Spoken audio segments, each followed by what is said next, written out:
Hi everyone, so today's video is going to be 5 more things I've learned from my writing degree so far, second year edition. So yesterday was my final exam for my second year of university. So today has been my official first day of summer vacation, and I learned a lot this last year. My school went online because of coronavirus pandemic. It has been hard. If you are in school right now, I am extending all of my love and support to you. I did 5 online classes when I was in high school, but none of that could have primed me for how difficult this year would have been on my mental health, on my creativity, on my production. I understand that it must be difficult for other students, so I'm extending all of my love to you. But today's video is going to be a bit of a celebration, but it's also going to contain some tough love. So last year I made this video where I talked about 5 things I've learned so far in my writing degree. I was just home for my first year. I was so excited. I learned a lot of things that were positive. This year I learned a lot of tough lessons. The first lesson that I want to chat about is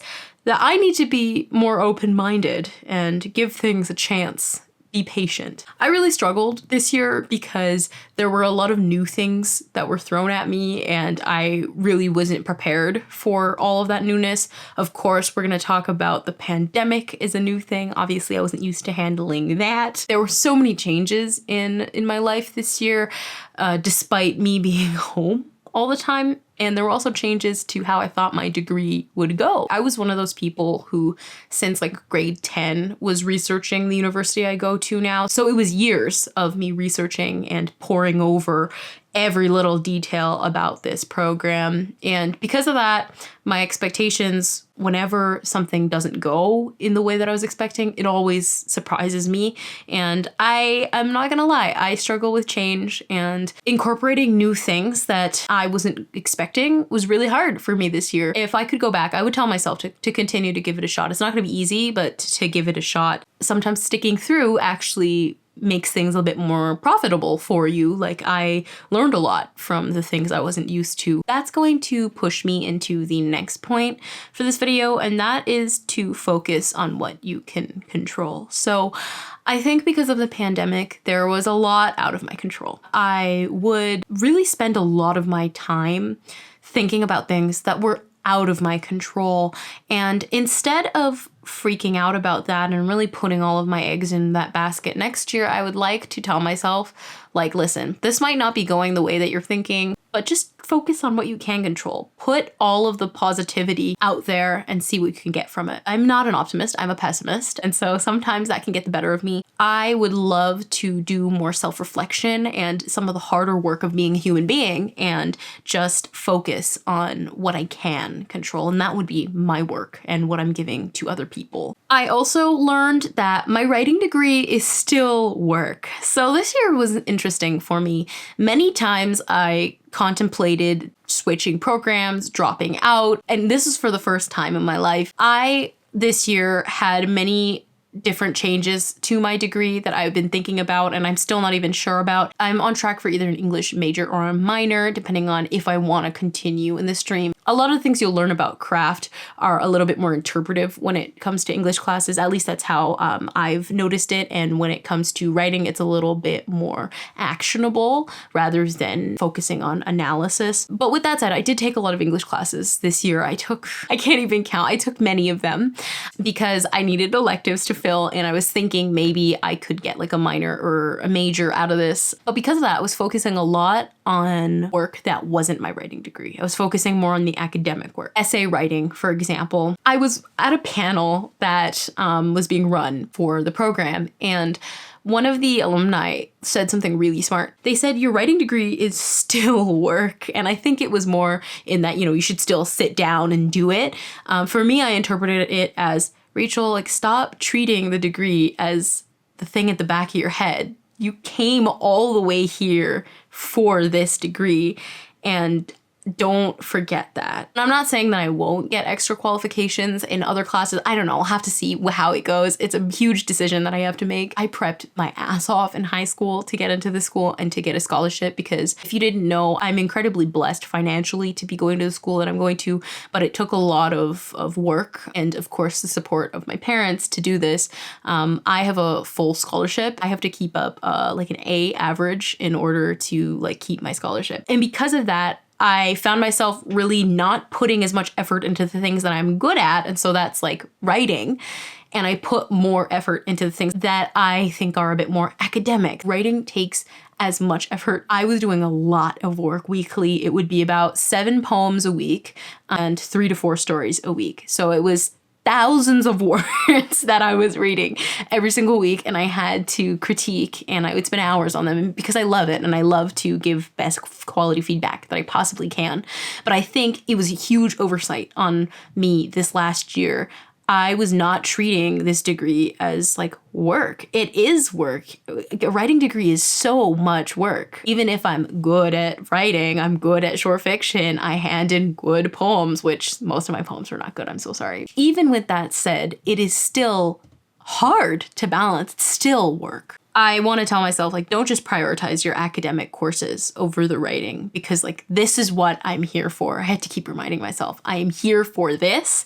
I want to get the most out of this, not something else that I could have done when I was at home, because this is what I came all the way here for. The next thing I wanted to talk about is that I should just like prepare less. Again, I was one of those students who was huge academic buzzkill. I was incredibly meticulous and rigorous with my studying in high school. And because of that, I was also very rigorous with researching schools and making sure I was prepared for absolutely everything, because I knew the ins and outs of how this program worked. And what I learned this year is like, okay, I think I should just be a bit more spontaneous. Instead of focusing so much on preparing, I don't need to hyper prepare myself out of fear that I will be underprepared in the future. I did that a lot in high school, where I would hyper prepare, I would hyper work. I graduated in high school with like a 99.6 average or something like that because of that. It was really high because I would overwork myself. And the number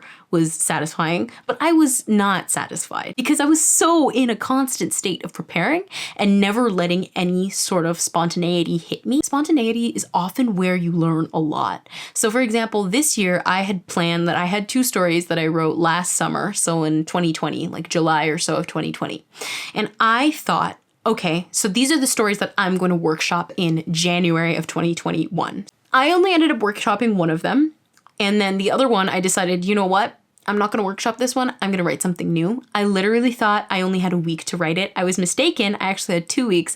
But when I thought I only had literally like 4 or 5 days to hand the story in, I wrote a brand new story. And I'm so happy I got that one workshopped because it was newer. It hadn't sat with me as much. It was newer. So it was more interesting to learn about the story. What was interesting is the story that I'd workshopped first, which is one that I wrote last summer. I completely misunderstood that story until my workshop, but it was weird because I'd had an understanding of what the story was before I went into workshop. And so to grasp onto what the story was actually about was a really bizarre experience months later. And that's why I think preparing less can be helpful for next year. I probably will still like prepare a few stories ahead in case like I'm totally screwed, but I don't want to rely on myself anymore to just over prepare. I would like to be a little bit more spontaneous in my academic life. I think it would be better for me, honestly, as somebody who has been hyper controlled over her academic life for way too long. I think letting go a little bit would be fantastic for my development as a writer in pushing me to still create things and not just rely on things that I've deemed good already because I don't want to hand in something that isn't as good that I wrote later. So the final lesson that I learned in this video is that sometimes revisions don't make things better, and you just have to accept that. This is interesting because in the last few weeks, I had a poetry portfolio to hand in, and when I handed it in, every single poem that I revised, I was not happy with.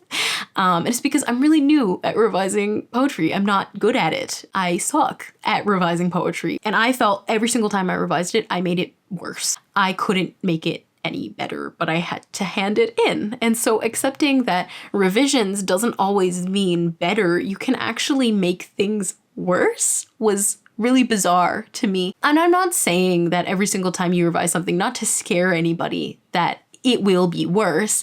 It's just like in my head, I was like, okay, when I revise this, it's just gonna be so much better. No, Rachel, like it's still not gonna be perfect after you revise it, and that's okay.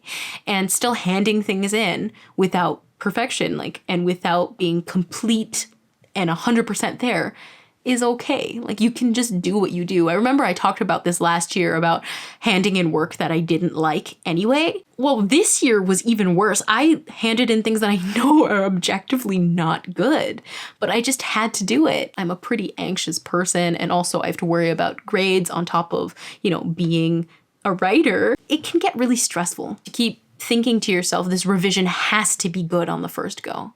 Sometimes revisions take literal years, and you can't do that in a workshop that's just 4 months, for example. And so I next year would like to take workshop as more of an opportunity to develop. And if I get to a final product, I get to a final product. But if I don't, it's okay, and I'll keep working on it. Because I think I was pretty hard on myself when I couldn't get a poem, for example, to a final product in one go. And it's been interesting, especially because poetry, I had a lot more in volume to revise. Stories, I only had 2. Poetry, I had 6. There was a lot more room to fail.